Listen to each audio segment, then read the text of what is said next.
Hey everybody, this is Kelly. Welcome back to another episode of Ask a Therapist. The first question in this series is, what should you expect from therapy? So I'm going to back it up and change the question slightly to, what should you expect from your first session in a therapist's office? Now, some therapists will give you a phone consultation beforehand. Some charge for that, some don't.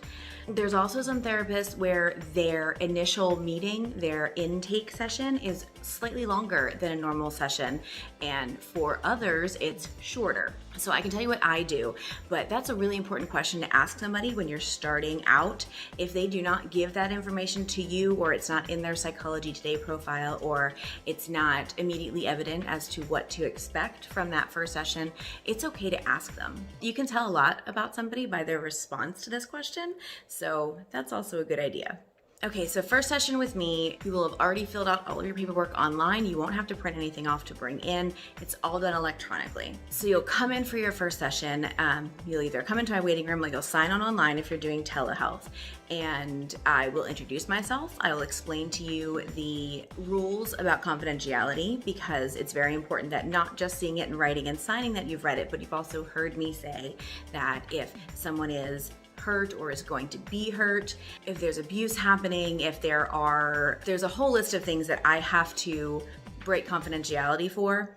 It's not a ton of things, but they're real, and it's important that you know that, because I don't want you going in uninformed. That's all in my informed consent online. Also, informed consent is something that you sign saying, yes, I have read the rules and I agree to them. You'll either log on through your phone or tablet, or you'll come into the office. When you come in, I will verbally tell you these are the limitations to confidentiality. Then I will ask you what brings you in today, and that's pretty much where I start.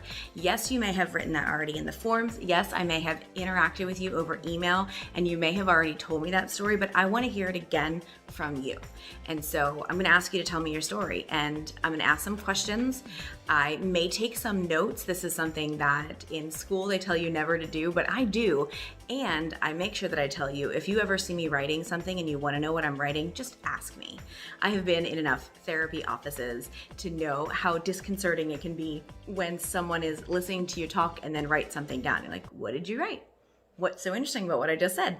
What's important there? And I want you to feel free to see that. So that's something I do. Not everybody does that, and not everybody takes notes. I might take down some notes so that I can come back to something later. I'll ask you to go a little bit deeper into some of your story, but really that first session is about getting to know what is most on your heart that brings you in today. What has made you make an appointment with me and come in or log on? And then from there, it kind of depends on what brings you in. For some people, it's a time sensitive thing, and so we will deal more with that thing that brought them in over the next couple of sessions than we will with bigger picture or deeper seated things.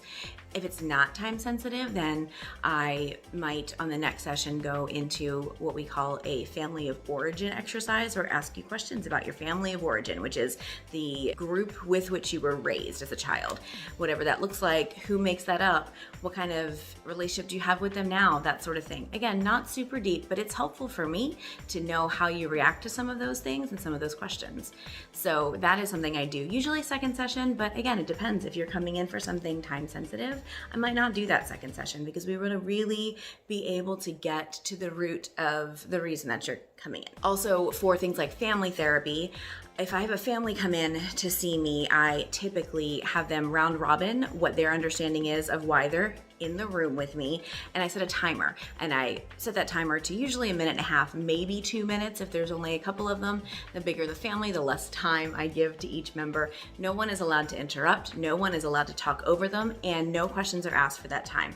If they do not fill up that time, that's okay, we just sit in silence. It's really important to me that my clients get comfortable with silence, because silence is so important when it comes to therapy. So we'll round robin, and everyone will share who they are and what their understanding is of why they're there, and then we get into it. If somebody's in for couples therapy or someone's in for family therapy, then the actual client at that time is that relationship, okay? And it's not any one individual person.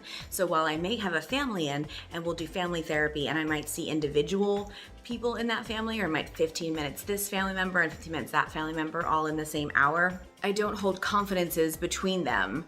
I encourage them to tell each other what they have uncovered when they've been with me, because the client at that point is the relationship, and that's what we're trying to work on. Individual things can be done in individual counseling. That's kind of a different animal.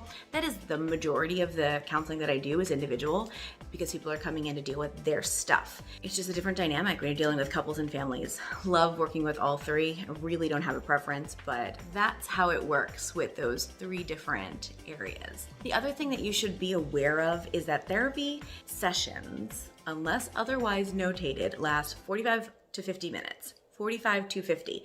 And your therapist has to get all that in that time.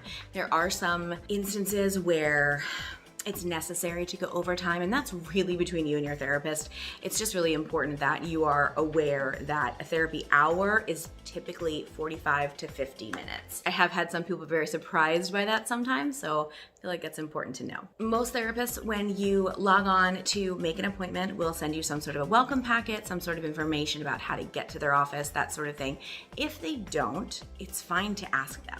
Knowing what it is that you're walking into, or knowing what it is that's expected when you log on, is important. Yeah, so that's what you should expect from your first session of therapy. Thanks so much. Have a great day.